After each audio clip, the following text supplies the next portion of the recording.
Thank you, everybody.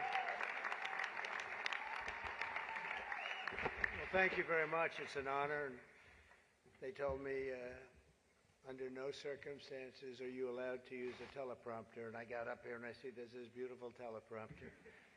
So here I am. But it is a tremendous thing. It's a tremendous dinner. I've come here with my father. So it was 3 times, but it was also many times before that, a long time ago, and it's a very special dinner. And you've done a fantastic job, Cardinal. Thank you very much. I appreciate it. So I'd like to thank Your Eminence very much, and members of the clergy, so many people I know. Speaker of the House Johnson, what a job you're doing. He's done a great job. Senator Schumer, good. Yeah, I supported him. I don't know. He used to say that's true, and now I'm not sure he would, but I gave him his first check from an office in Beach Haven, and I was very proud of it. I don't know about lately. No, I was. It was his first check. He was running, and I said, he's a good man. Senator Gillibrand, thank you very much. Thank you very much for working hard. Governor Hochul, wherever you may be up, this is a big day, that's right. Where is the governor? Good job. It's not an easy one, is it? But you're doing all right. We have to get a little money from the federal government, I have to tell you. It's about time. It's about time. Mayor Adams, good luck with everything. They went after you. They went after you, Mayor. Yeah, boy, I knew that. 9.5 months ago, I said, he just said something about the administration. He's going to be indicted any moment. And guess what happened? But you're going to win. I think you're going to win. I know you're going to win. So good luck. Good luck. I don't like what they do. And also distinguished, got so many friends up here. It's great. A lot of great friends, some of my best friends. And you are right, they are distinguished and they are wealthy for the most part. A couple are having a hard time, but they're going to get over it. I also want to thank my very beautiful wife, and thank you for mentioning, but can you believe this? She did a book, and it's a really good book, and she worked hard on it, and it just became #1 on the New York Times list, so I think that's okay. That's not an easy thing to do, especially when your name is Trump and you're on the New York Times list. I think that must be selling like hotcakes. But thank you for mentioning. I appreciate it. Good job you did. It's a true pleasure to be with you this evening. Amazing pleasure.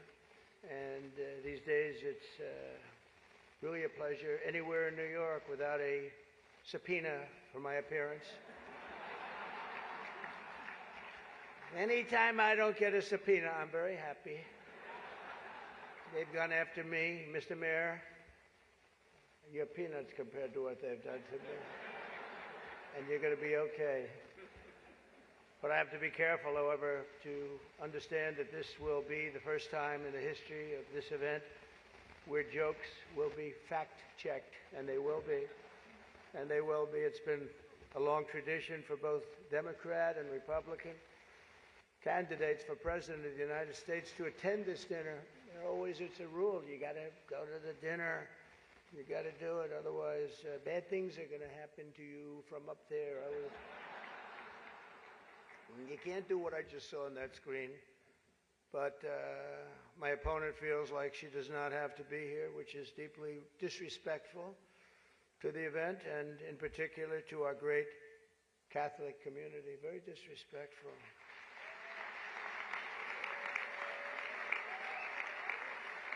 The last Democrat not to attend this important event was Walter Mondale, and it did not go very well for him.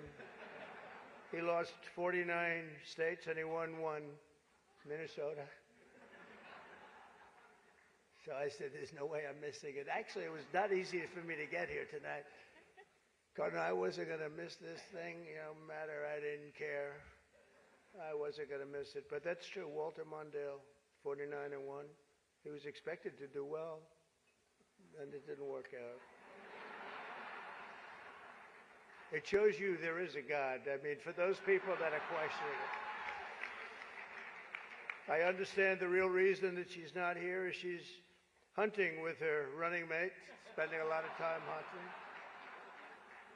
In any event, it's a weird. You know the word weird.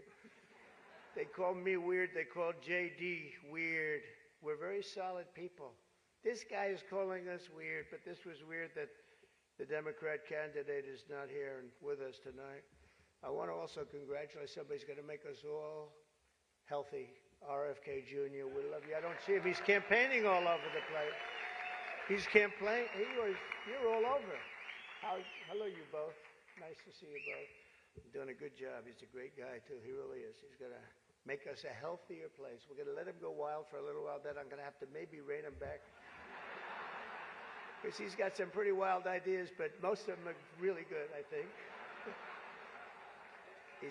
He's a good man, and he believes the environment, the healthy people. He wants healthy people. He wants healthy food. And he's going to do it. He's going to have a big chance to do it because we do need that. I would not have missed the Al Smith dinner for anything in the world. I still remember coming here as a very young guy with my father, Fred. He was a great guy, my father. He was a tough cookie, but he had a very big heart. Anytime we'd walk down the street, and you don't see it too much anymore, there'd be people standing with tin cans, and he would always take out $100 and put it in that can. And I always thought it was beautiful. And frankly, I even think more so now it was beautiful, because nowadays you don't see it so much. But I miss him, and we used to come here very religiously. And a great New York tradition has been born 79 years ago. It was born 79 years ago, and there are some people that were here for almost that length. I know many of them, and it's not a pretty picture. Not a pretty picture. The two candidates for president are supposed to exchange good-natured barbs, and you know we get along very well. I didn't like Biden very much, and now I like him quite a bit. You know, and now I say that she's much worse than him. He was a much better candidate than her, actually.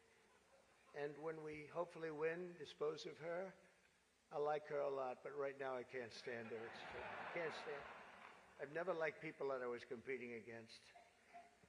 When you do, a lot of bad things happen. And we are doing well, by the way. The votes are starting to come in. You got to get out and vote. And Catholics, you got to vote for me. Just remember. You better remember I'm here, and she's not. I could have done that too. But you do something that's incredible. The Catholic Church, you're helping the poor, educating children, and supporting the vulnerable. But if you really wanted Vice President Harris to accept your invitation, I guess you should have told her the funds were going to bail out the looters and rioters in Minneapolis, and she would have been here, guaranteed she would have been here. Guaranteed. She would have been okay. She would have been okay with that. But I know this isn't my normal crowd tonight, because it just isn't. It's not my normal crowd. Believe me, my normal crowd is younger, has a lot more energy, but you have certain advantages too, like cash, lots of cash. But many of you are Manhattan liberals from the media and the Democrat Party. I always say the Democrat, you know, Chuck doesn't like that. He likes Democratic, and it sounds much more beautiful, the Democratic Party. I always say the Democrat Party because it sounds worse. It is true. He likes Democratic. Why don't they just change the name? This way, you know, it is Democrat. But I must say I was shocked when I heard that Kamala was skipping the Al Smith dinner. I'd really hoped that she would come, because we can't get enough of hearing her beautiful laugh. She laughs like crazy. We would recognize it any place in this room, and all polls are indicating I'm leading big with the Catholic vote, as I should be, But I don't think Kamala has given up yet. She hasn't. Instead of attending tonight, she's in Michigan receiving communion from Gretchen Whitmer.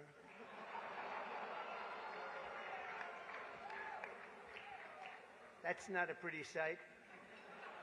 But Catholics, please don't be too insulted by Kamala's absence. If the Democrats, yeah, he says, thank you very much, I appreciate it. If Democrats really wanted to have someone not be with us this evening, they would have just sent Joe Biden. You know, he's having second thoughts, you know that, right? He wants to come back. If she does any worse in the polls, they're going to bring him back again, I think. Chuck, he's going to do it. He's the one that got him out. That's the guy. Much more so than Crazy Nancy, I will tell you, because I know him. He did it. Joe has almost disappeared from view. The only way he could be seen less is if he had a show on CNN. They had nothing. They've got nothing. Fake news, right? Fake. That term wasn't good. You know, they say that term is no longer in vogue because it's much worse than fake. I don't want to tell you what the real name is. I won't do it because all those cameras would shut off immediately. They don't like that. But apparently Joe didn't think it was fair for me to have the podium to myself with Kamala skipping the event. So he called, looked at me, and said, don't. Does anybody understand that? Yeah. I thought it was actually very good until just now. It was announced this morning that at a funeral yesterday, in a rare moment of clarity, Joe told Barack Hussein Obama that, quote, only a few people got that. Or as Rush Limbaugh used to say, Barack Hussein Obama. Remember, bro? He was a piece of work. We miss him. But as he told Barack Hussein Obama, quote, she's not as strong as me. She's not as strong. Do you understand that? And Obama agreed, saying, that's true. Other than that, I think the Democrats are getting along quite well. Right? Nobody got that one. The fact is, we need new leadership in this country. Right now, we have someone in the White House who can barely talk, barely put together two coherent sentences, who seems to have mental faculties of a child, it's said. There's a person that has nothing going, no intelligence whatsoever, but enough about Kamala Harris. Let's get on to something else. I know Kamala's word because she spends a lot of time complaining. I won't agree to another debate. But the truth is I've debated twice this year, once against Joe Biden and once against David Muir of ABC. That was amazing, 11 times. None for the other side. Do you think that's fair news? I don't think so. That's fake news. I don't know what's going to happen 3 weeks from now. It's going to be very interesting. It just started. It's actually, isn't it sort of exciting? Right? It really, isn't it just exciting what's going on? It's a process. It's a rough process, too. Not so pretty, and yet sometimes very beautiful. But the press is reporting that Democrats are starting to panic. They're panicking. They are panicking because, you know, the votes that are coming in very, very strong a certain way. I won't tell you what way that is, but Chuck Schumer is here looking very glum. Doesn't it look glum? It looks glum.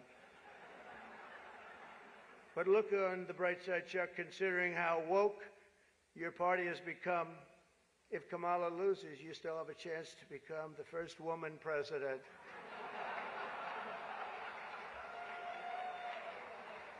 And I actually said, do you mind if I do that? He said, no, you got to do what you got to do. He's a pro. He's a professional. No, he's a good man, actually. I hate to say it. Don't ever use it against me, please. I'll say this dinner was really setting me back when I say that, but I've known him a long time. There's a group called White Dudes for Harris. Have you seen this? White Dudes for Harris. Anybody know? Are some of you here? White Dudes for Harris? Doesn't sound like it. But I'm not worried about them at all because their wives and their wives' lovers are all voting for me. Every one of those people is voting for me. And as you may have seen, Kamala did an interview on Fox News yesterday. It went so poorly for her that the Democrats have been forced to install another 100 drop boxes throughout the city. And the upside really is Kamala now sees the benefit of deportation. She wants to deport people. She's vicious. She wants to deport people, and she wants to start by deporting Brett Baer, Fox. It's an interesting interview last night. Huh? A major issue in this race is child care, and Kamala has put forward a concept of a plan. A lot of people don't like it. The only piece of advice I would have for her in the event that she wins would be not to let her husband, Doug, anywhere near the nannies. Just keep them away. That's a nasty one. That's nasty. I told these idiots that gave me this stuff, that's too tough. Oh, I did, you know, they told me the last time I did this, I was running against Crooked Hillary. And, I mean Hillary. No, I was running against Crooked Hillary and I did it. And I thought it was a roast. See, I was told it's a roast. And I had the meanest guy you've ever seen write stuff up. And man, was the room angry. Even the Cardinal remembers. I went overboard. Don't you agree, Cardinal? It was like terrible. And I knew I was in trouble around midway through because, you know, people are not, even my own side was angry at me. They were saying, it's too much. But I did it anyway. I didn't give it in. Campaigning can take a toll on a family and family life, although I hear that Kamala and her husband carve out some really beautiful alone time at the end of the day for an intimate dinner, just Doug, her, and the teleprompter that she uses quite well. And by the way, she wouldn't have liked this tonight if she was told about no teleprompter. I can't believe I saw a teleprompter. They said they've never had a teleprompter in the history of this dinner. I told that to the Cardinal, right? And then a teleprompter pops up for, he must be a very important comedian to get that. They give you one, but not me. How about that one? Huh? Come here. Yeah, and you did a good job. Tradition holds that I'm supposed to tell a few self-deprecating jokes this evening. So here it goes. Nope. I've got nothing. I've got nothing. There's nothing to say. I guess I just don't see the point of taking shots at myself when other people have been shooting at me for a hell of a long time and they shoot at. You know, they say about presidents, they say that Andrew Jackson was the president that was the most meanly treated. His wife died. She died of heartache. She was heartbroken at the way they treated him. And they say that second was Abraham Lincoln, but he was in charge of the Civil War, you know. So, but those were the two, Andrew Jackson. Up until me, now they say it's not even close. There's never been a president that's been treated so badly as me, and our people aren't happy about it. But I was treated a little bit rough. But I don't mind it somehow, and I think it's just part of the game. I'd like to thank our MC this evening, Jim Gaffigan. Most recently, Jim has been playing Tim Waltz on Saturday Night Live. And that'll be a very short gig, I hope, Jim. But it was fun while it lasted, wasn't it? Let's see how that lasts. It better be quick. We don't want him, and I'm not going to say anymore. But unfortunately, Governor Waltz isn't here himself, but don't worry, he'll say that he was. He's going to say he was. I used to think the Democrats were crazy for saying that men have periods, but then I met Tim Waltz. The stupid show, The View, is so bad now that the other day I was watching it and thinking to myself, you know what? They really need to bring Rosie O'Donnell back. That show is bad. Those people are bad. I know every one of them, and they are bad news, I want to tell you. And it doesn't do very well either. I always like to say, ratings are very important. When they don't do well, it doesn't do very well. As I look around the dais, I see all of the usual suspects. For instance, Mayor Adams. I'd like to poke some fun at Eric, but I'm going to be nice. I just want to be nice because I know what it's like to be persecuted by the DOJ for speaking out against open borders. We were persecuted, Eric. I was persecuted, and so are you, Eric. The mayor's dietary restrictions are well known, but I've got to say I've never met a person who's a vegan who liked turkey so much. There's something about him with turkey. I just found that out today. You know, I haven't been in New York that much. Don't let it, but you're going to win, Eric.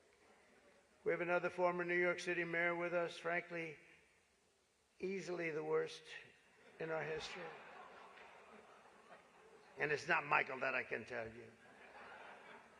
I'm surprised that Bill de Blasio was actually able to make it tonight, to be honest. He was a terrible mayor. I don't give a shit if this is comedy or not. He was a terrible mayor. He did a horrible job. That's not comedy, by the way, that's fact. But unlike the rest of New York, at least Bill doesn't have to worry about the criminals. They owe him big. He let them get away with a lot of stuff. Well, I'd better wrap up because Mayor Adams told me earlier that I needed to make this one very quick, especially the city has reserved this room for a large group of illegal aliens coming in from Texas. That's right, they've reserved many rooms, a lot of rooms, too many rooms. But in all seriousness, it's an honor to be here to support the city and the community. It's a great community that I love. I've been here a long time and I love it. And then it's going to make a big comeback, and I'm going to help it make a comeback. I'm going to win, and I'm going to make a comeback. We're going to turn this thing around. And I want to pay tribute to a really incredible man, a man who was a tremendous politician. And actually, the fact that he was Catholic it probably did him in, right? It probably, nobody knows for sure. But he was a great guy, Al Smith, great guy. Everyone says it, happy warrior. I've said before that I'll say it again as many times as I have to, directly to the mayor and the governor. If I have the honor to be elected next month, we're going to see what happens. It's happening so fast, but if I have the honor, I look forward to working together to make this city greater than ever before. We're going to do that. We're going to be focused on it. I'll work with the governor. I'll work with the mayor, Democrats. I will work with them. I work with whoever I have to, and we will even work very hard to bring back the SALT tax deduction. We're going to bring it back. We're going to bring it back. We're going to get that thing going, Chuck, okay? I actually thought about not doing jokes tonight. I was going to come out here and say, listen, our country is doing very badly. This is not about jokes. And then some person said, you have to do jokes. I said, I don't want to. There's nothing funny about what's happening to our country. And I actually meant that. I was going to do that. But they convinced me to say some of the things I said tonight. I don't know if they were funny or not, but hey, you think this is easy standing up here and doing this? In front of half a room that hates my guts and the other half loves me? Half of us love me. Well, maybe it's, I think 75% love me. But I actually do. I did think about that, and our country is doing very badly with respect to its open borders and inflation, crushing things happening in the Middle East and Ukraine. It's so sad to see what's happening in Ukraine. Wow. I had a lot of people very religious people come up to me tonight from Ukraine, and they're asking me for help. So sad to see so many people have been killed in Ukraine, and we're going to get it settled up if we win. As I'm president-elect, I'm going to get that done. I'm going to do it before we ever get back. We have to get it stopped. Too much killing. It's killing, and all of those cities are coming crashing down. Those beautiful golden domes are crashing down on their sides. They're so sad to see. The whole thing is so sad. So we're going to be, for all those people, there's so many people came up to the dais, and religious people from Ukraine, and I'm going to say, and I told them, don't worry, we're going to get it stopped. It's too bad it ever started. It should have never started. It wouldn't have started. But we're going to have our country respected again. We're going to make sure that it's respected, and we're going to go out and do very good things for ourselves as a country and for the world. These are challenging times for our beautiful USA. But I'm committed to working with every partner here in New York and all across the nation to build an America that once again is strong and safe and proud and prosperous and free. We're going to make sure together we can create a future defined by great ambitions and grand achievements that once again inspires the dreams of our children, brings back the American dream. You don't hear about the American dream anymore. We're going to make it possible for them to have the American dream. This is a very religious evening to me. It really is. It represents so much. My sister was somebody that loved the church and gave to the church. The cardinal knew that. Had a certain priest that she thought was incredible, right? For a certain very, very fine man that she thought was incredible. Having recently, myself, survived 2 assassination attempts. I survived. I have a chart that went down to the right. Fortunately, I looked at it. It's my all-time favorite piece of paper. But it went down, and I looked to the right, and I said, you know, was that luck? What was that, luck, or was that God that did that? And I think it was God that did that. I do. But I have a very fresh, Cardinal, I have a very fresh appreciation for how blessed we are by God's providence and His divine mercy. I mean, that was something, I was not supposed to be here tonight. That I can tell you. So with God's help, I know there is nothing that cannot be achieved. We can achieve so much good with this country and get together and unify. I want to thank the Al Smith Foundation for its noble work, and I want to express my tremendous gratitude to the Catholic community. It's a great community. It's a community I've gotten along with all my life. I'll tell you, when I was president, I was in the Oval Office, and I got a call from the Cardinal, and he said, we need help. It was during the China virus. I want to be accurate when I describe it. And he said, we need help. Our schools are in devastating shape. They needed much more than $1 billion. I won't even tell you the number, but much more than $1 billion. But I've known the community, and I've known the schools. I know so many people that were educated in the Catholic school system, and they are great, and they just speak with it like with love, much more so than almost any system that I've seen. And he said, sir, we have a big problem. We need a number of billions of dollars, or we're going to have to close down the New York school system, the whole system in New York. And I said, give me 15 minutes. I think I can find it. And we gave him billions of dollars. And you know what? He stayed open, and they thrived. And to this day, I hear you did just about the best job there is in education. So, and that was always an honor. That was always. And every time he sees me, he says, thank you very much. I said, I know what you're talking about, but we worked together. We were a good partnership, right? We got that money in about 15 minutes, billions, and it was put to very good use. But I just want to thank everybody. This is a special evening. It's a very serious evening, I think. We have some serious problems in the world, but they're going to get solved, and we're going to make America great again. And thank you very much, and God bless you all. Thank you. Thank you very much.